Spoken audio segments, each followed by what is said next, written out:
चलिए आगे बढ़ते हैं स्टूडेंट। अब क्वेश्चन नंबर 25 में आते हैं। ठीक है, क्वेश्चन नंबर 25 आप इसको ध्यान रखिए, ये भी हमारा क्या है, एक तरह का थ्योरम ही है। आपका वहाँ लिखा हुआ है क्या, एंगल बाइसेक्टर थ्योरम। इसमें दो तरह का क्वेश्चन आता है। ठीक है, पहला जो आएगा उसका, दूसरा जो होगा वो उसका कन्वर्स होगा। ठीक है, चलिए आगे आते हैं। क्या बोल रहा है, prove that the internal bisector of an angle of a triangle. एक ट्राइंगल का बात हो रहा है। देखिए यहाँ पे मान लेते हैं ये हमारा क्या है, ये ए, ये बी, ये सी।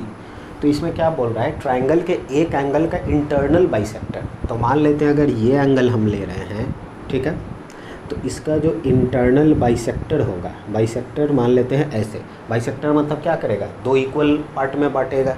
तो इंटरनल बाइसेक्टर बोल रहा है divides the opposite side internally in the ratio. मतलब यहाँ डी मान लेते हैं, तो इस अपोजिट साइड को किस रेशियो में बांट रहा है, B D by D C के रेशियो में बांटेगा ना।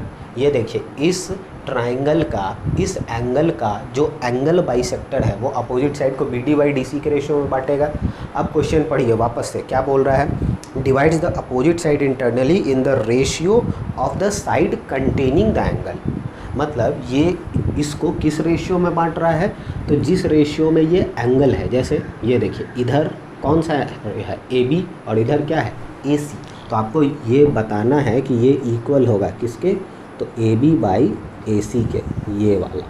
समझ में आया बात। ये देखिए कैसे होगा ये, सबसे पहले इसमें आपको समझना होगा। हम क्या करते हैं, यहाँ से एक लाइन ऐसे पैरेलली ले जा रहे हैं। ठीक है, ये कंस्ट्रक्शन ले जा रहे हैं कि ये लाइन जो है वो पैरेलल जा रहा है इसके, और इसको हम आगे बढ़ा के मिला दे रहे हैं, यहाँ ई नाम देते हैं। ठीक है, हम फिर से आपको समझा रहे हैं। देखिए क्या, ये डी, ये जो सी ई लाइन लिखे, आप ऐसे लिख लीजिए कंस्ट्रक्शन में, draw C E parallel to D A. D A के पैरेलल जाएगा ये जो सी ई है वो किसके पैरेलल जाएगा, डी ई के, है ना। अब ज़रा सा देखिए यहाँ आप समझिए, ये एंगल अगर एक्स है तो ये भी एक्स है ना। कैसे एक्स है, याद है क्वेश्चन में क्या बोला था, इंटरनल बाइसेक्टर, तो दोनों इक्वल हो जाएगा। अब आप एक चीज़ समझिए, आपको ये लाइन, ये जो लाइन है और ये लाइन क्या है, एक दूसरे के पैरेलल है, और ये अगर ट्रांसवर्सल होगा तो ये एंगल और ये एंगल कैसा होगा, अल्टरनेट इंटीरियर एंगल होगा ना, अल्टरनेट इंटीरियर एंगल। समझिए, बाकी सारा लाइन को भूल जाइए, ये और ये पैरेलल है और ये ट्रांसवर्सल है, तो इधर लेफ़्ट और इधर राइट, तो ये भी क्या हो जाएगा, एक्स। आई बात समझ में।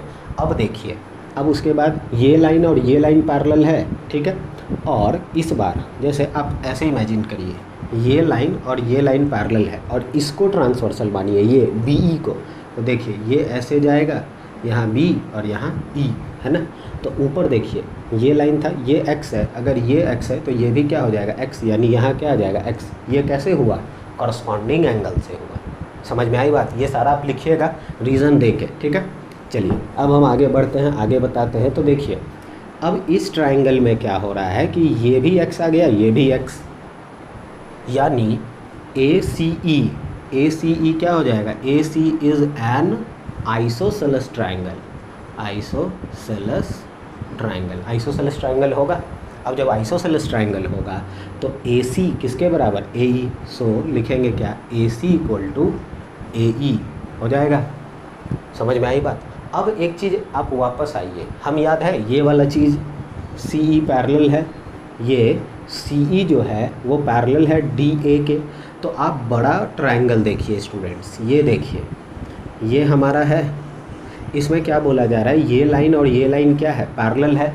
तो हम क्या बोलेंगे, B D by D C, B D by D C ये किसके बराबर होगा, B A by A E, B A by A E. और याद है ए ई किसके बराबर है, ए सी के। तो यहाँ लिखेंगे B D by D C is equal to B A by A C. B A बोलिए या इसको ए बी बोल दीजिए, लीजिए ए बी बोल दीजिए, दोनों बात बराबर है। देखें ये समझ में आया। तो इस तरीके से ये हमारा क्वेश्चन बनेगा। और अगला क्वेश्चन जो है वो ये गिवन रहेगा आपको, और ये आपको लाना है, ये इंटरनल बाइसेक्टर लाना है। इस बार इंटरनल बाइसेक्टर दिया हुआ था तो ये लाना था, अगला क्वेश्चन में आपको ये दिया हुआ रहेगा तो इंटरनल बाइसेक्टर लाना होगा। ठीक है।